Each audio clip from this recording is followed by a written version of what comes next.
Welcome into the Husker247 Podcast. I'm Mike Schaefer, joined by a full house today of Michael Bruntz, Brian Christopherson.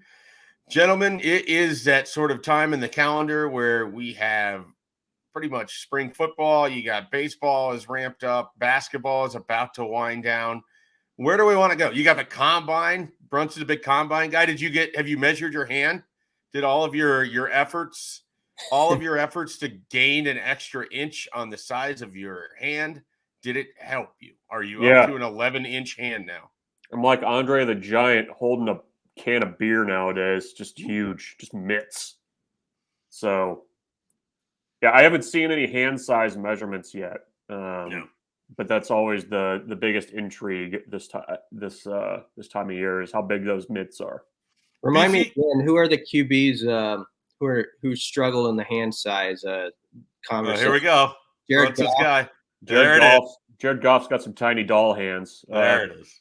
Pickett from Pittsburgh also has tiny hands. You should have asked Whipple last year about how they managed to make that offense work. Pickett couldn't even grip the football. Were you concerned that he could barely get his pinky around the end of that ball? Coach, when you're recruiting quarterbacks, are you projecting hand size? That kind of thing. Sorry, Brian. No. Jared Goff played pretty well, though, in that game at Green Bay to finish it off that Schaefer and I kind of enjoyed, I think, at the end of the season. So he played well in spite of it. Perhaps. He's working around those little hands. He's a Northern California guy. He's not used to having to play in cold weather. So, Isn't it cold in July in Northern California? Every A's Giants game features bullpen pitchers wearing parkas. So. Yeah, it's like in the 50s. Like it's not like Lambeau in January when you're struggling to hold on to that ball. So I think it's fine. That'd be a good poll for you. Is a California 50-degree day like a Lambeau 20-degree day? It's probably pretty similar. That marine layer rolls in. You don't want to be anywhere near there. All right. So that's enough about hand sizes. Combine, Nebraska has 3 guys that'll be at it. They will have Trey Palmer. They'll have Ochaun Mathis. And they will have Travis Vokolek. Anybody in particular that you feel like could really become a combine darling? Sort of in the way, I mean, I feel like Cam Jurgens was that for Nebraska last year. Trey Palmer is going to run really well, but I don't think that's going to surprise anybody, you know? Yeah, probably the most interesting guy of the 3 is Ochaun Mathis. He was an edge outside linebacker at Nebraska.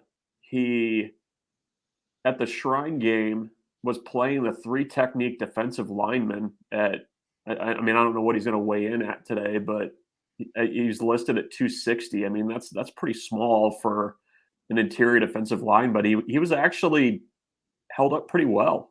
I think people are pretty impressed with that. He's got good arm length, which helps there too, but he's going with the linebackers.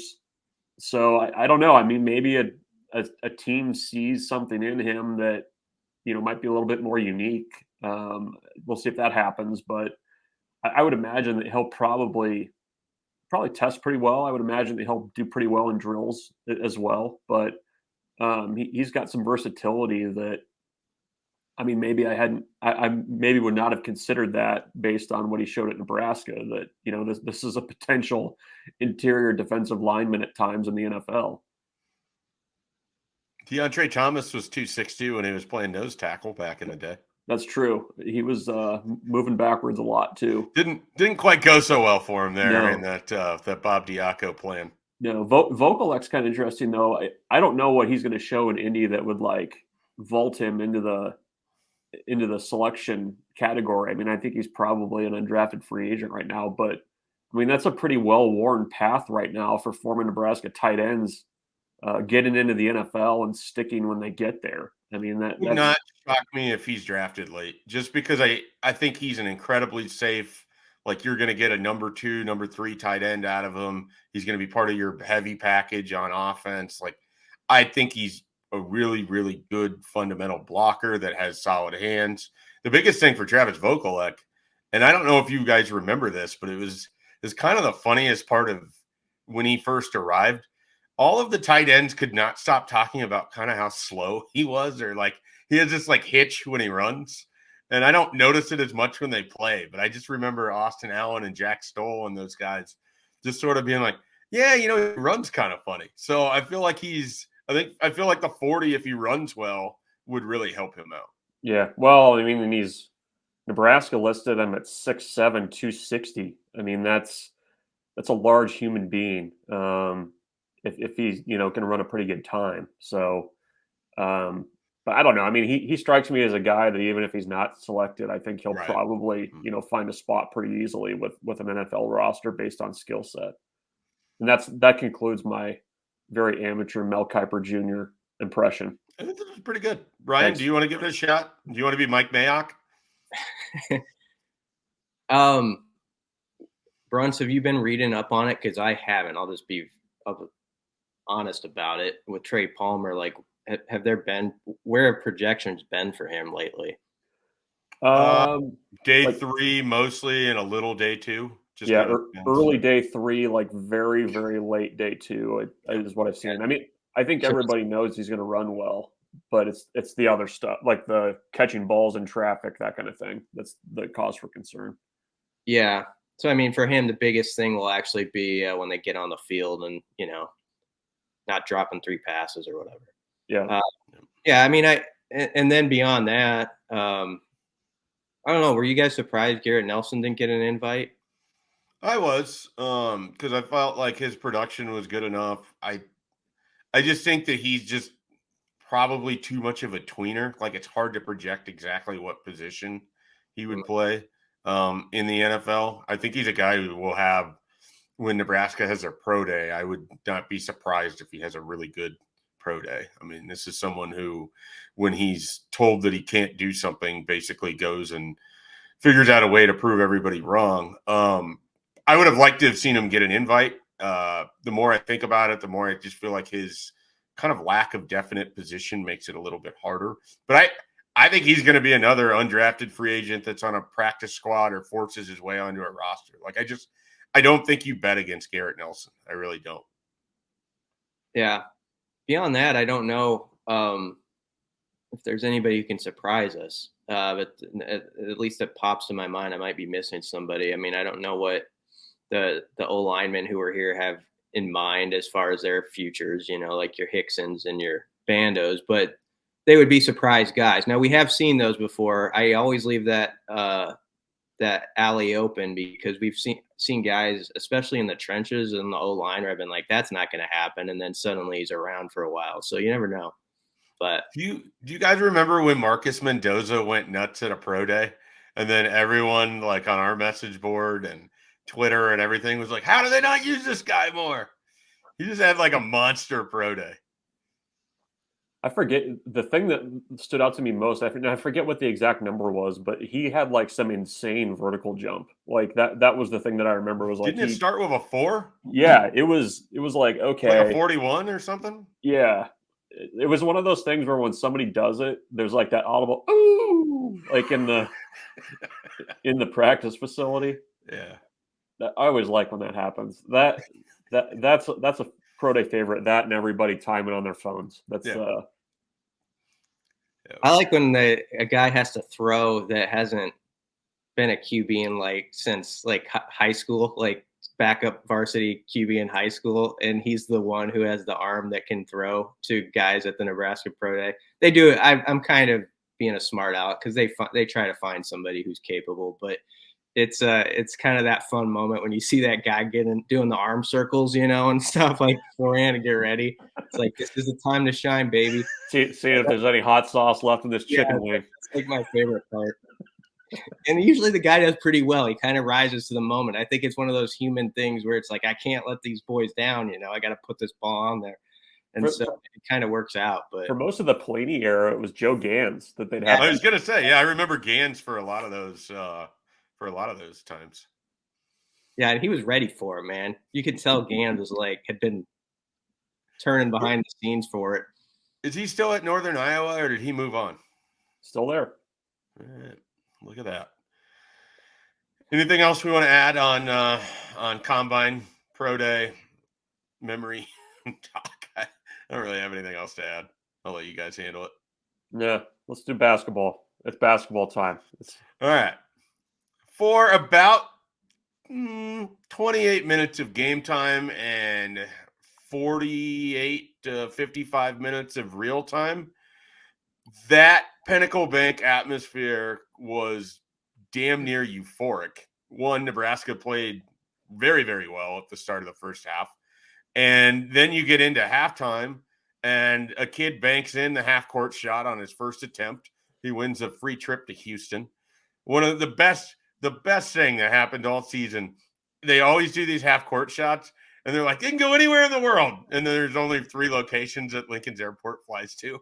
So it's always going to be Denver, Chicago, or Houston. It always cracks me up. So he wins that. And then Red Panda, the greatest halftime act of all the halftime acts, just like turn back the clock, Bruntz. I know you weren't there. I know you're the biggest Red Panda person in this chat right now. She was fantastic. And we were texting about it. And both Brian and I said that she had to like reset herself on the big one. But she did it and she nailed it. And it was wonderful. And then, and I still think this would have been the most remarkable thing. They do a contest now for anybody that doesn't go to Nebraska basketball games.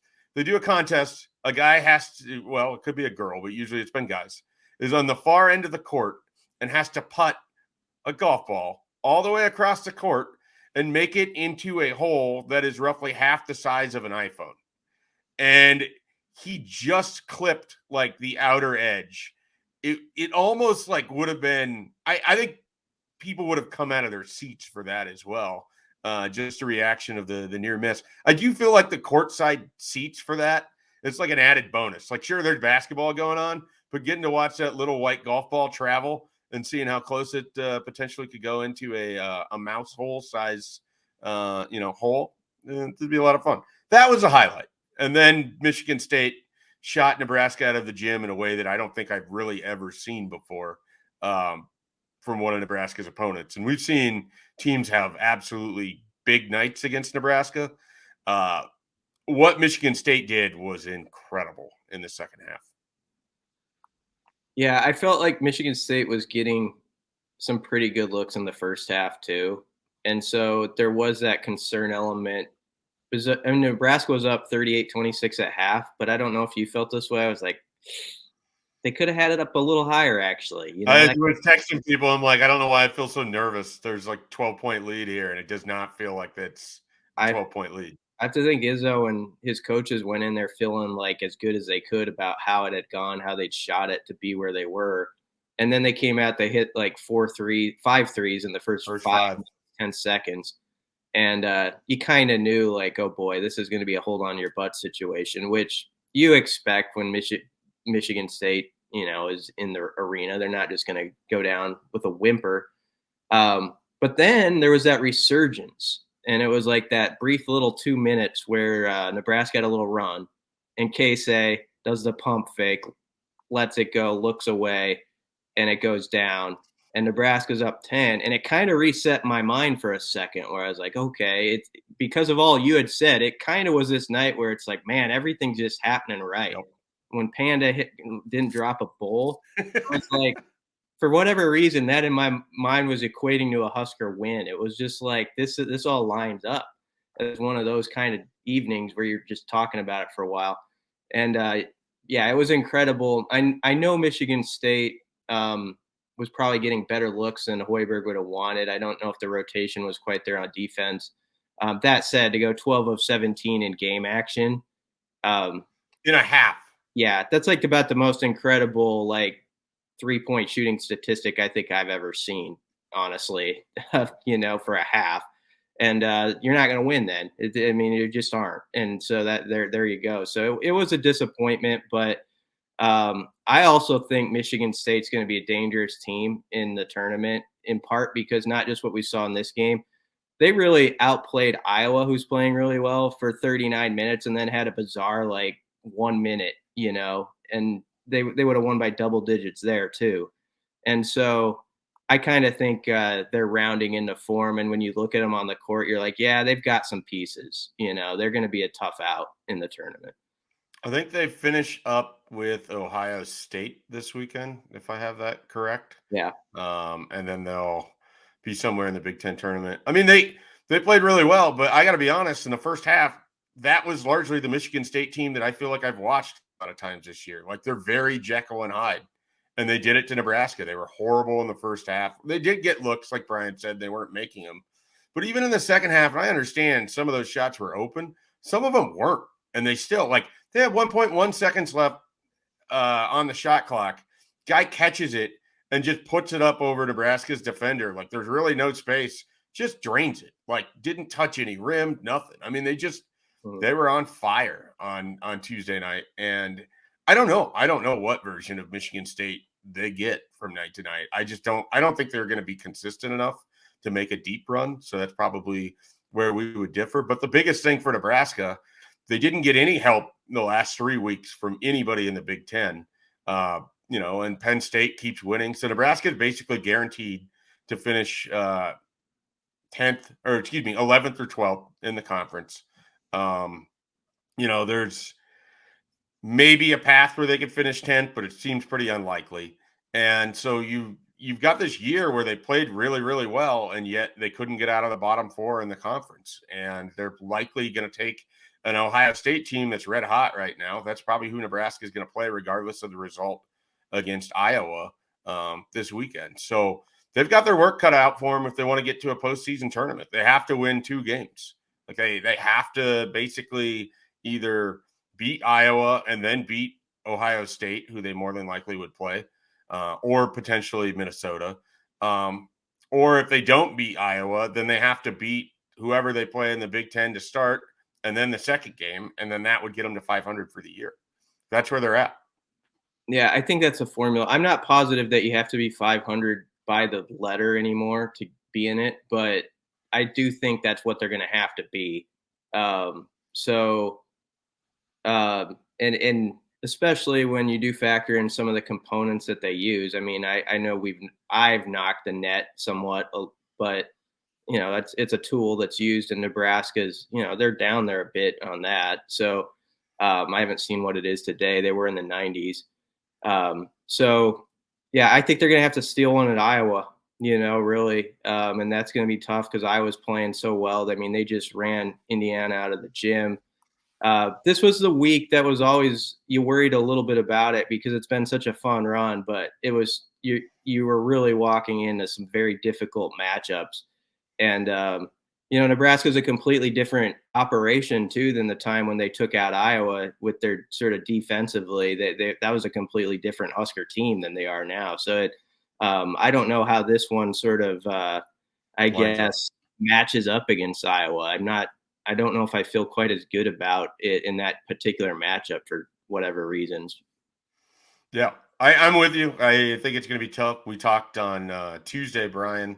I really felt like it was either going to be 0-2, 2-0, and 1-1 would be the toughest of the 3 results to me. And I just have a tough time seeing them going to Iowa City right now, especially coming off that loss. They looked tired at the end of that game against Michigan State. Casey had cramping issues throughout most of that contest. You don't have Blaze Cada. I don't know if he's going to be back this year. You hope, but it's just hard to say. And I don't know. I don't know what they're going to look like on Sunday. And maybe they surprise everybody because, again, for 28 minutes of game time, I mean, they deserve to win that game against Michigan State. Most teams, if you play the way they did the first 8 minutes of the second half of a 12-point lead, you're up by 20-plus points for the remainder of that game. They were matching a Michigan State team that couldn't miss. And like you said, they got it back to 10 on that K-State 3. And they scored what? That was 15 points into the second half. And they just couldn't pull away. And so maybe they can retain that and you can do it to Iowa, but it's going to be very difficult. Yep. I mean, again, that wasn't a game you walked away and you're like, well, Nebraska didn't meet the moment at all, or it was a clunker. They've played well for like 3 weeks now. And so we shouldn't just dismiss that they could go to Iowa and be right in that game. They could. But but it's I don't know. It'd be a heck of a win, and you know that people be euphoric around here if you swept Iowa, and then you're leaving the regular season with the winning record. So even though people are kind of down in the dumps about what happened with the last result, they've got to pick themselves up and see like that. I mean, that would be a monster perception win. I think people are already feeling good, but you raise that up 2 notches if you go to Iowa and get that, and then you're maybe playing Minnesota in the first round, and that you kind of like that. So that there's a lot at stake. Speaking of raising their play, Nebraska baseball went down to Alabama and they swept South Alabama. Bruntz, they now have what, a top 15 RPI team or something with the early season shenanigans going on with baseball's RPI? They were, for I want to say about 20 to 25 minutes, number 2 in the RPI, and then some games finished and they fell down. Because San Diego is number 1 in the RPI, so that helps things a little bit there. But they played significantly better. I mean, South Alabama, I would say, is not as good of a team as San Diego, but they were an NCAA bubble team last year. And give credit to Nebraska for basically, dominating that whole series. They trailed for a half inning in the 3 games. The bullpen looked significantly better after, basically throwing the ball all over the yard in San Diego. And this team can hit. I mean, they've already got 12 home runs this season. That doesn't seem like a lot, but I want to say they were well into March last year before they even hit the 12 homer mark as a team. So big opportunity, big test this weekend up in Minnesota. What will always be the Dairy Queen Classic in my heart. Now the Cambria Classic in your guys' home stadium up there. They got Vanderbilt on Friday, Hawaii on Saturday, and Ole Miss on Sunday. So a pair of SEC teams, both top 10 programs. Vanderbilt pitches the heck out of the ball. Ole Miss batters the heck out of the ball at the plate. So a big challenge as Nebraska sets a return home after that with basically the entire month of March in the state of Nebraska. All right. Has Nebraska ever played Hawaii in baseball before? So they didn't play the University of Hawaii. They played the other Hawaii Hilo, I think, the smaller school in 2005. That was actually they started their season in Hawaii that year. And that was their last non-conference road series sweep before this past weekend against South Alabama. So well, look at that. Yeah, a little full circle there for you. But yeah, they pitched well. The bats, I think, are going to be there all season. I would be surprised if that changed. But it's funny. If you've ever covered the College World Series, it's just all SEC and ACC programs, and every guy walking off the bus for SEC programs is like 6'4", 6'5", like just looks like you're playing against like 25-year-old men. And that's kind of what Nebraska is going to be up against with Vanderbilt and Ole Miss. 2 very complete teams. Who's swinging it well for Nebraska right now? Give me like 2 names. Max Anderson, which is a good sign. He's kind of hitting everything right now. I think his average is up over 400. He's hitting for some power too, which is a good sign. I mean, Josh Caron, the catcher, I think is, the average is a little bit lower, but he's hit some just towering home runs so far this season.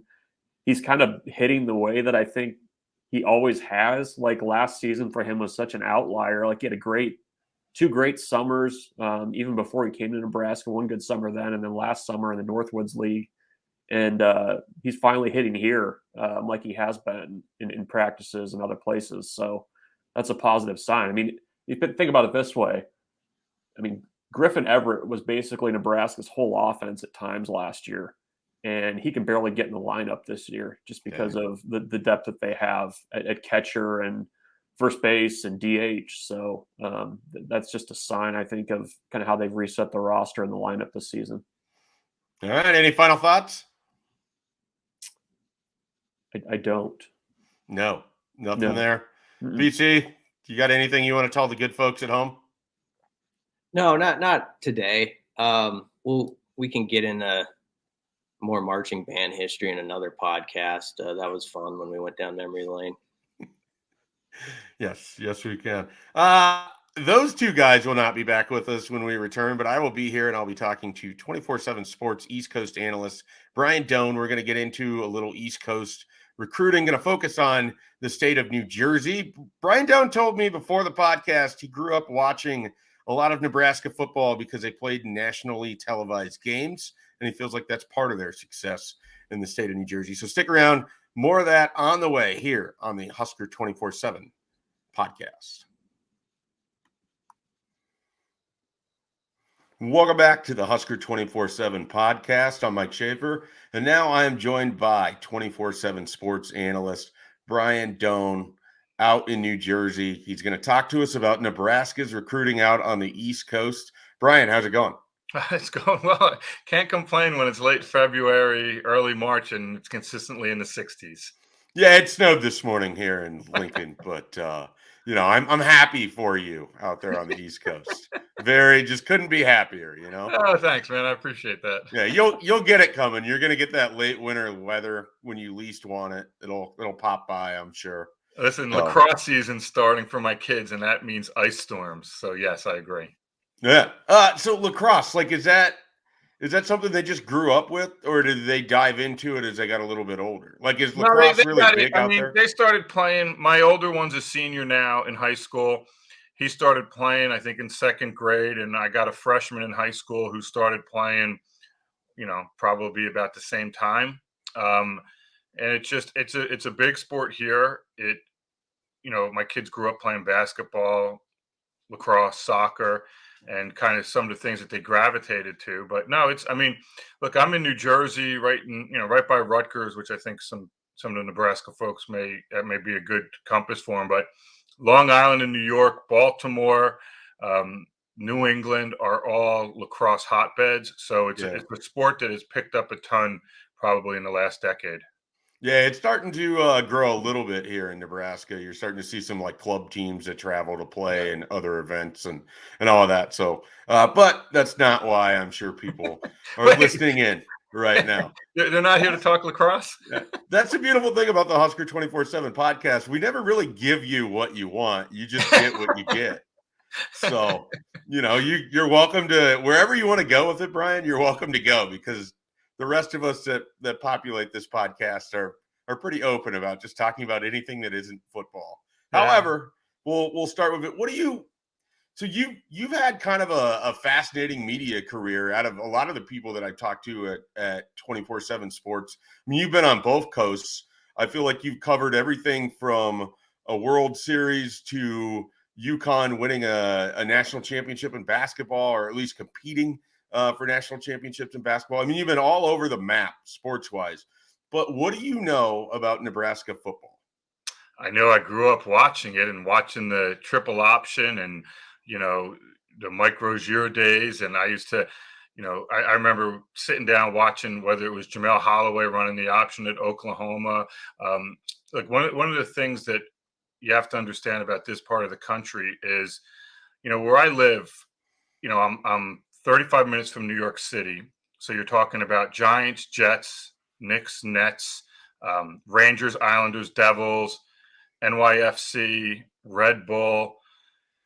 That's just on the pro level. Oh, Yankees, Mets, we should mention. I'm an hour from Philly, so you have all the Philly sports teams. I'm 2 hours from Baltimore. You have the Baltimore Ravens. And then I'm 3 hours from D.C. So this is a pro sports area. It has always been a pro sports area. It will continue to be a pro sports area.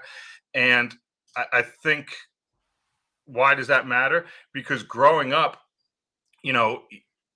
you watched the national football game in college football, whatever was going to be on ABC or CBS or whoever was putting it on, or early in the ESPN days, you were looking elsewhere for what is now Power 5 football. So I grew up watching the SEC, the Big 12, the SWAC, because I'm old, stuff like that. So, yeah, I watched Nebraska a lot. I remember when they were going to transition. I think memory's right. Bill Callahan was the one that was going to transition him from the option to the, a more pro style or modern offense. So, yeah, I mean, I grew up with it a lot, and I can still see, what is it, Johnny Rodgers, those highlights. And for me, that's where my background or beginning to understand Nebraska football, that's where it came from. Yeah, so New Jersey was one of those states that, throughout the decades of Nebraska's strongest success, really starting in the 70s and then carrying into the 80s and the 90s, produced a ton of great players for Nebraska. You have everything from Rich Glover to Irving Fryer to Mike Rozier to Jason Peter. What is it that allowed Nebraska? Is it the national brand that sort of allowed them to go into New Jersey and to pull kids to the Midwest? I mean, you obviously deal with more current players, right. But why do you think New Jersey turned into this sort of state where, one, there's an abundance of football talent there in the Northeast? It's probably the strongest state in the Northeast in terms of turning out D1 players. But why do you think Nebraska locked into that the way that they did and remain, even to this day? That's an area before Matt Rule. I mean, the previous staff wanted to go into New Jersey. It's always kind of been a thing they've wanted to do here in Nebraska. Because, listen, Penn State's 3.5 hours away, depending where you are in New Jersey. And so you have that, and you have the understanding of what Penn State is. But Penn State is not going to get every kid they want from New Jersey. And some kids are going to look elsewhere, and Penn State's not going to recruit some of them.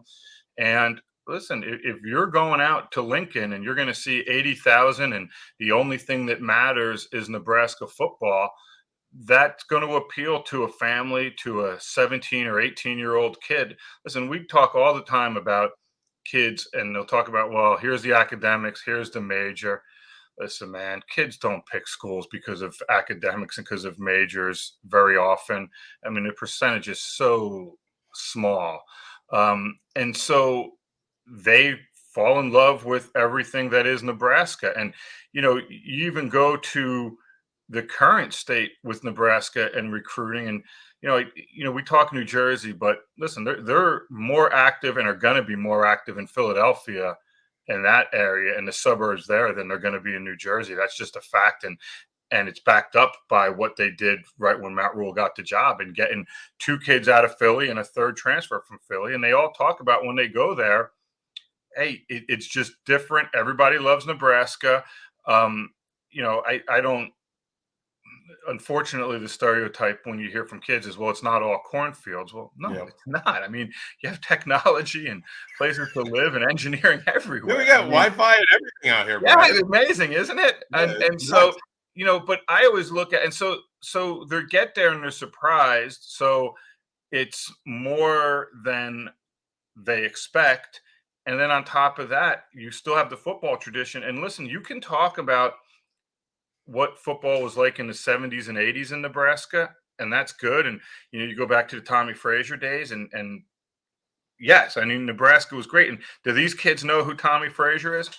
Probably not, but there's a really good chance their parents do. And that's one thing that schools like Rutgers and Maryland, who are just immersed in pro markets in the Big Ten, fight all the time, is their parents grew up watching other football. And so they're familiar with it. And so from that standpoint, the Nebraska offer, even though they've struggled in the past few years, to when a kid gets a Nebraska offer, the parents hear, oh, Nebraska, I remember what they were like. And the thought that maybe they can be like that again, and how fun it is to be able to go to the supermarket or your high school and puff your chest out and be like, oh, going to Nebraska or being recruited by Nebraska. So I think there's name recognition, and it's the branding of Nebraska before we even all knew what branding was. Why do you think that New Jersey is sort of positioned to be kind of the state that produces a lot of these players? I mean, it's a dense population. Uh-huh. in a tiny state. I mean, if I start at the bottom of New Jersey and drive to the top of New Jersey, I do it in under 3 hours. There's parts where you can drive across the state in a half hour to 40 minutes. The longest width of the state is probably an hour. And then you're talking about, you can fly into Newark, which gives you access to North Jersey. You can fly into, there's LaGuardia and Kennedy in New York City if you really want to go check out a kid over there and then come over to New Jersey. And then if you're in South Jersey, you just fly into Philadelphia, and it's easy to get around, and you can hit a solid number of prospects in a day. Whereas, if you go other places, maybe you can't go to 8 schools in 4 hours, but everything's really close. Look, we're densely populated. We are the Garden State.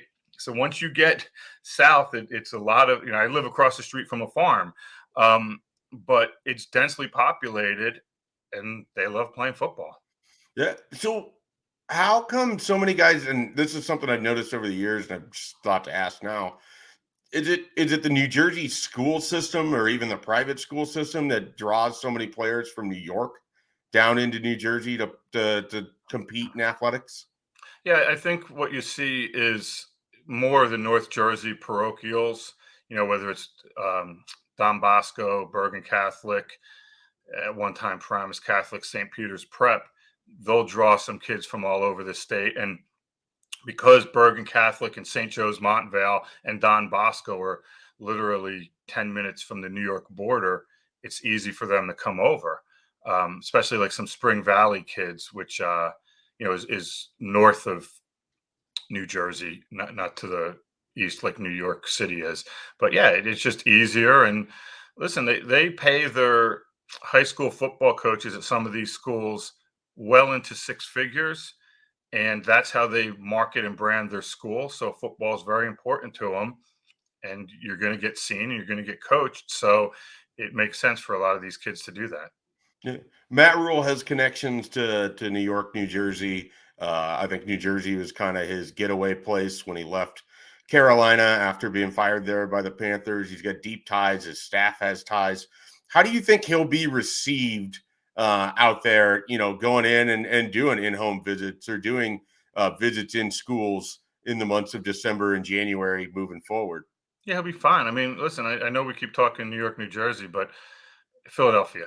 Okay. So it's all, and again, you're looking at, if you're talking about Camden, which, has East Side and Camden High, which produces talent every year, it's right across the river from Philadelphia. And they brought in Omar Hales, Adam DiMichele, who was with Matt Rule at Temple, EJ Barthel, the running backs coach, who was at Temple. They have a lot of deep ties, not only in New Jersey, but in Philadelphia. And they will continue to hammer Philadelphia probably harder than New Jersey, because they have really good relationships with the coaching staff. Like, everybody talks about what Matt Rule did at Baylor. Heck, man, look what he did at Temple. I was just talking to a coach before we jumped on this, just about Matt Rule's days at Temple. And I think they had 7 guys drafted off of Matt Rule's final team there. I mean, that's Temple, 7 guys. And he did it the same way he did it at Baylor, same way he did it in Nebraska, where you're recruiting athletes, length, measurables. Your skill guys better have some times, some track times or some really good 40 times. I was down in Virginia talking to some guys from Virginia Beach last weekend, and they were saying, oh, well, Nebraska hasn't offered this guy yet. They want to see some track times. And I'm like, yeah, that's what Matt Rule does. And if you look at, listen, his first year at Baylor, he got Jonathan Lovett, Harrison Hand, 2 skill guys out of South Jersey who had great track times. They also took an offensive lineman named Rob Solon. But, they also went and got a kid out of Philadelphia through the JUCO ranks, John Carlo Valentin, who he knew about from when he was at Temple. They took a receiver from Philadelphia, Yusef Terry. Then you look at what they did in his past class. Not only do they get Ramir Stewart, they take Elijah Judy, who's another Philadelphia kid who transferred from Texas A&M, and they got Vincent Carroll Jackson, a kid from the Harrisburg area, which is, an hour outside of Philadelphia. So we can sit here and talk Jersey, New York, and Jersey will be important. They got Quintel Ivy out of the last class they signed out of New Jersey. So there's going to be those contacts. And that was a big EJ Barthel one where he knew him from when EJ was at UConn. But it's all the same, like Philadelphia, South Jersey kind of all mixes together. In Philadelphia, especially if you're talking about St. Joe's Prep, which is probably the best program in the state of Pennsylvania. Not only are they right there in Philadelphia, right across the bridge, but there's a fair number of those kids that come from New Jersey and go play over there. So to me, yeah, the New Jersey focus, I get it, but it's all encompassing. It all goes together. And, let's just kind of lock in on those 4 guys that you mentioned there that they brought in this last class. Who in that group kind of intrigues you the most? Stewart, Quentin, I believe you said is it Ivy? Is that how it's pronounced? Quentin. We'll go Quentin. That's easiest for me too. Quentin, Ivy, I don't know. Yeah. Carol Jackson and Elijah Judy. I mean, so those 4 guys, who kind of intrigues you the most as an analyst out of that group? Well, I mean, as an analyst, it's Vincent Carroll Jackson because he has 1 year of football experience. Mm-hmm. He's got a great frame. He's got length. Didn't really play sports other than, decided to go out for the football team at the urging of his high school coach as a senior. So you just realize that not only is he raw, but because he hasn't played much, he doesn't have a lot of bad habits. And so you're really starting with a fresh piece of clay there to kind of mold, as they say. But for me, it's where can he be in 3 years kind of deal. As a redshirt sophomore, what does he look like? I think for me, that is really intriguing. And it also made it really difficult when you sat down and we spoke about rating them. It made it more difficult because you didn't have all this information. You had really no testing numbers and you had senior film and some size measurements to go off of. And that's about it. And so, I mean, you're talking about someone that's kind of fits that mold where he's incredibly raw and he's got those kind of testing numbers that they would be interested in to see if they can kind of develop, which is what they did at both Baylor and Temple. I'm pulling up here. Nebraska's made a few offers in New Jersey for 2024. Would just kind of love any general thoughts you have on guys like Jalen McLean, who they just re-offered from Seton Hall Prep.